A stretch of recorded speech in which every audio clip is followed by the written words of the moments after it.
You're watching a CNN Philippines special presentation. I'm Ruth Cabal. In this episode, we speak to President Bongbong Marcos's cabinet members and different heads of various government agencies to know more about the administration's policy directions in the next 6 years.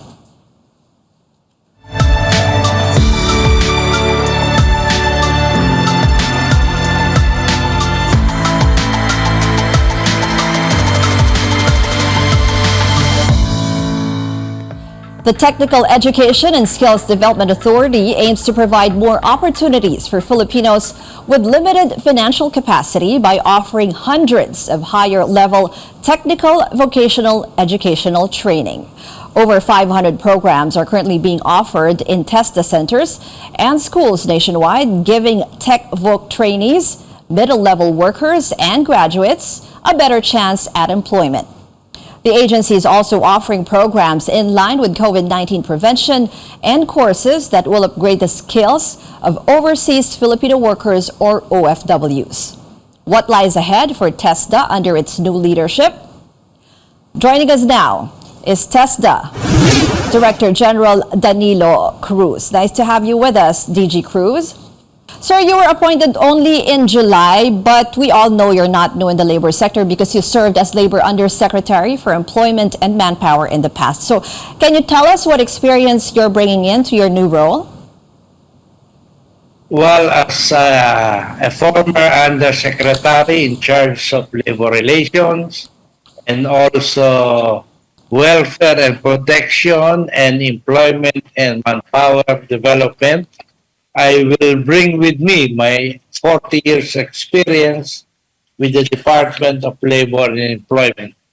Aside from that, I was also a former labor attaché, and I have seen and experienced the difficulties being faced by our overseas workers. Maganda po yan na binanggit nyo rin kaagad yung yung plight ng ating overseas Filipino workers and as one of your priorities. But right now, ano po ba yung challenges that you're seeing in TESDA? Una-una, there's a need to rebrand ang TESDA. For many parents and students and employers, they think that TESDA is merely a way for people who cannot afford to go to college after secondary education. Ang dapat malaman ng ating mga kababayan ay VocTech is a viable way to achieve immediate employment and possible promotion to a higher in service. Yung sinasabi nyo na rebranding, Secretary, because I was looking at some studies also done by TESDA, sabi nyo 7 out of 10 graduates actually get employed pag nag-aral sila sa TESDA. So mas tututukan nyo po yung ganyan para hindi lang sasabihin, katulad kanina sinabi nyo, hindi lang sasabihin na porkit walang trabaho or nawalan ng trabaho or hindi nakapag-aral. I think itong TESDA training is a good option, especially for the unemployed nating mga kababayan.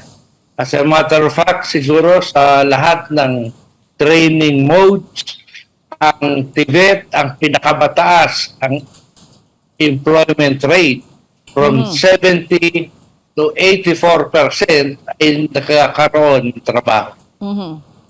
And also, I want to know then, Secretary, may particular marching orders po ba sa inyo si President Bongbong Marcos dyan sa TESDA? Well, obviously, ang priority ng ating presidente dahil sa problema sa ating food supply ay ang agriculture. We will continuously launch agriculture training programs at palalakasin namin ang aming ugnayan sa ibang mga industriya, lalo-lalo na ang tourism, ang construction, ang IT, at yung pang mga priority industry ng ating Pangulo. And how do you plan to do that, sir? Well, we will develop new training modules that as dictated by the different industries. You know, TESDA is the only education agency na ka-tie up ang industry from the start, from the adoption of modules of training, actual training, at up to certification, assessment and certification. You mentioned also yung tie-up with different industries, no? Ano po ba yung plano nyo? Kasi yung iba talagang because of improvements or yung advancements in technology, nag-iba na rin minsan yung skills or yung demand in jobs in different industries. So, how do you plan to adapt with that, sir? Well, as I said, we will continuously review yung aming training programs at with our partnership to industry, babaguhin namin to reflect the actual needs of our industry. Palalaksin din namin ang on-job training program, yung tinatawag na dual training scheme, na nakasama rito ang pagpalakas ng ating internship program. Sapagkat sa aming pag-aaral, mas marami ang kakatrabaho kung both training, on-job training ang ibibigay namin. So you're talking more about parang hands-on or OJT experience, but can we also expect na that will deal more with siguro with parang advancement in technology or yung updated equipment halimbawa, sir? Yes, isa yun sa aming mga priority. Palalakasin namin ang aming mga training program sa pamamagitan ng pag-acquire ng mga modern training equipment. Gagawin din namin na ang aming mga online training programs. Sa ngayon ay 150 training modules na ang ating online at ito ay pakikinabangan lalo na ng mga OFW. Miski nasa ibang bansa sila, pwede silang mag-enroll sa ating online training program. Our one-on-one with TESDA Chief Danilo Cruz will continue. Coming up, TESDA courses on COVID-19 prevention and programs for OFWs. This is a CNN Philippines special presentation. We'll be right back.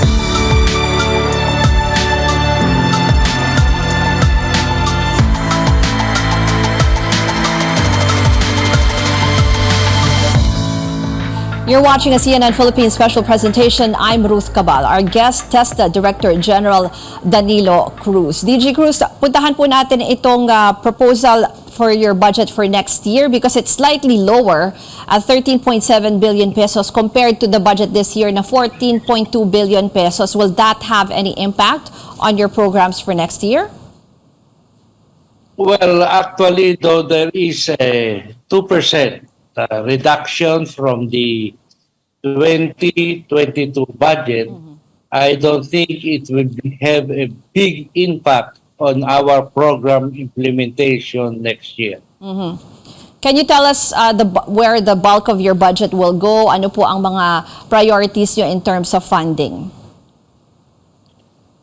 The bulk of the budget will go to our scholarship program.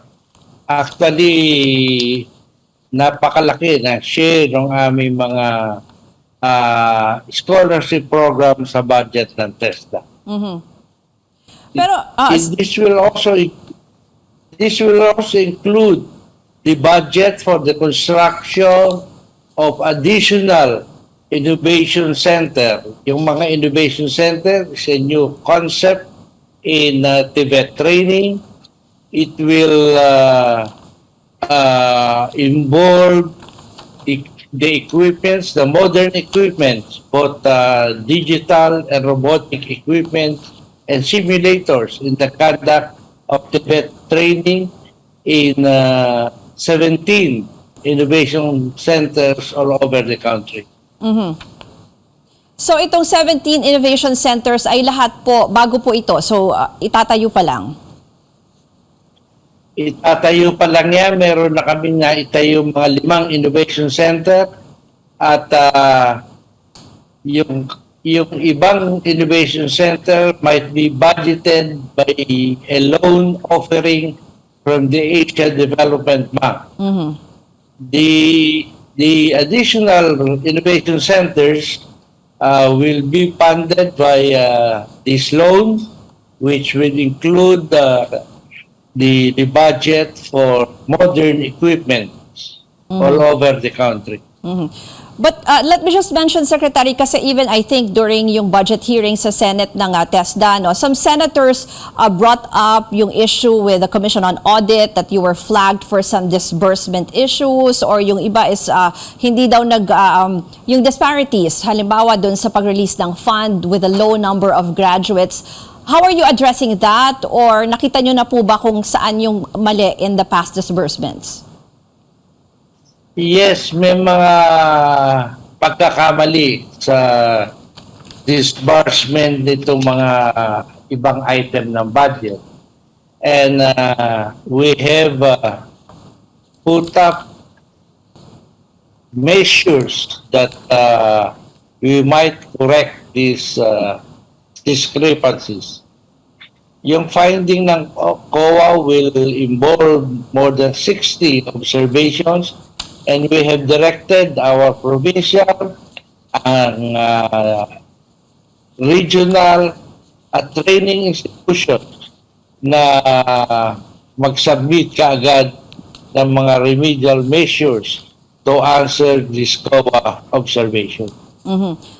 DG, let's now go to particular TESDA programs. Isa siguro sa ongoing program that you have right now, yung 1,400 victims of the magnitude 7 quake in northern Luzon are getting their training from TESDA. Parang magkakaroon sila ng parang cash for aid program. Can you tell us more about that? Well, I'm happy to note that we have recently signed a joint memorandum circular with the Department of Labor and Employment. In this joint memorandum circular, pagsasamahin namin yung tulong na ibibigay ng TESDA at ang tulong ng Department of Labor. We will provide the training part of this intervention. Ang TESDA ang magtuturo ng mga kailangang skills, lalo na sa pagpapatayo ng mga nasirang tahanan. We will offer carpentry, mason, electrical installations, at yung mga iba pang kailangan doon sa lugar na nagsalanta ng nakaraang lindol. Sa TESDA program, pagkatapos nilang mag-training, bibigyan na sila ng starter tools na magagamit nila sa kanilang gagawing rehabilitation, at kung makakahanap ng hanap buhay, yun rin ang magagamit nila. And doon naman, through the TUPAD program, magbibigay sila ng emergency employment. Yung natutuhang skill doon sa training component, magagamit nila doon sa emergency employment program na doon. We have set aside 30 million for this, at ang goal naman ay set aside around 50 million to answer the needs of the victims of the last earthquake in northern Luzon. DG Cruz, another program that's gaining a lot of interest, because I remember when we featured this in one of our shows, yung foreign language training. Many people are asking about this. I think you will be expanding yung offering nyo for foreign languages. Ah, yung foreign languages ay tinuturo namin lalo na doon sa ating mga OFWs. But this not simply a training program to learn the language itself. Kasama riyan yung pagtuturo ng kultura kung saan sila pupunta, yung employment situation sa ibang bansa at yung tamang work habit kung sila ay nasa ibang bansa. Overall siguro, Secretary, yung with regards to the TESDA scholarship, alam ko since the pandemic, marami talagang nag-avail ng mga online courses. No, ano po, can you tell us how you're handling yung demand? Ano po ba yung mga most in-demand courses and how are you handling that? As of now, we have, as I have told you, 150 training modules dito sa aming online. Marami na ang naitulong dito, lalong-lalo na sa ating mga overseas workers na ma-enhance yung kanilang kakayahan at yung kanilang skill. Right now, ang mga karamihang nag-undergo nitong online training ay mga kurso tungo sa entrepreneurship. Siguro dahil ang kailangan ng ating mga overseas workers pagbalik sa Pilipinas ay yung may kakayahan upang magtayo ng maliit na negosyo. Meron din kaming malaking bilang ng mga gustong mag-aral ng caregiving, head and face reproduction, at driving NC2. Yan ang karamihang kinukuha ng mga ating gumagamit ng ating online trade. Sa mga OFWs, for this year, meron na tayong 8,746 na nag-enroll sa ating online training. 11,876 na ay nakakompleto ng kanilang training at nakapag-certify na tayo ng 2,800 na OFWs. Malaking tulong itong online training dahil hindi nila kailangan gumastos dito. On the part of the government, wala ring bayad at wala ring ganong gastos para sa gobyerno. Let's talk more about that. Our one-on-one with TESDA Director General Danilo Cruz continues after the break. This is a CNN Philippines special presentation. We'll be right back.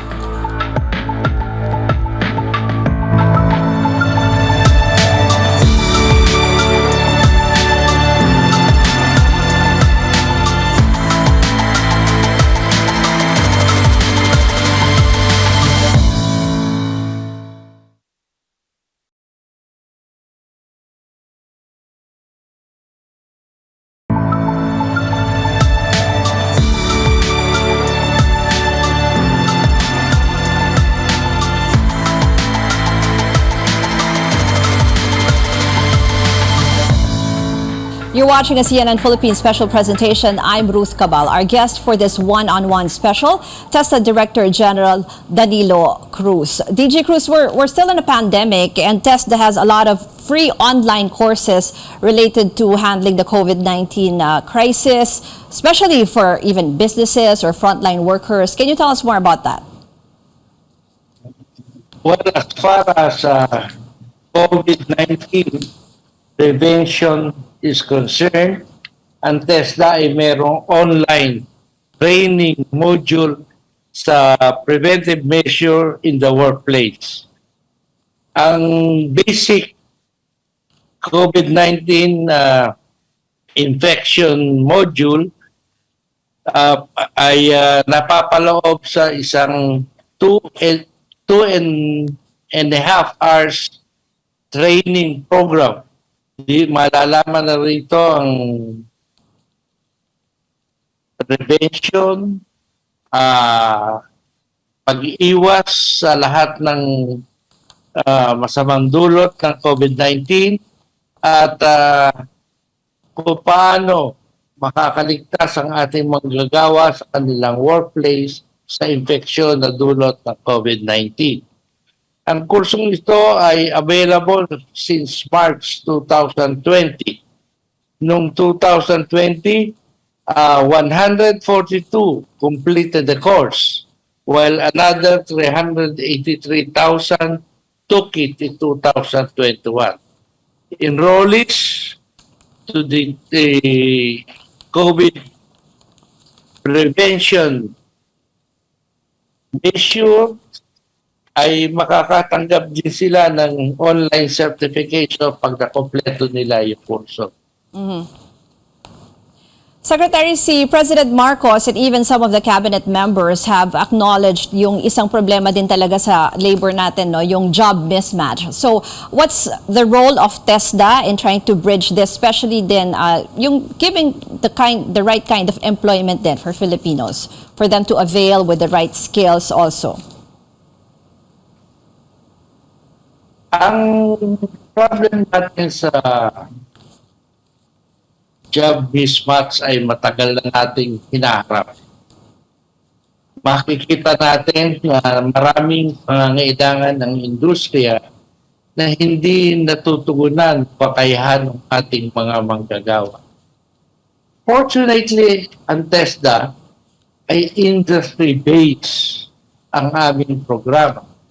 Kaya yung pangangailangan ng industriya ay nakakarating kaagad sa amin at based on that demand, we develop training program in places na kulang yung mga demand ng mga workers na may kakayahan. Aside from that,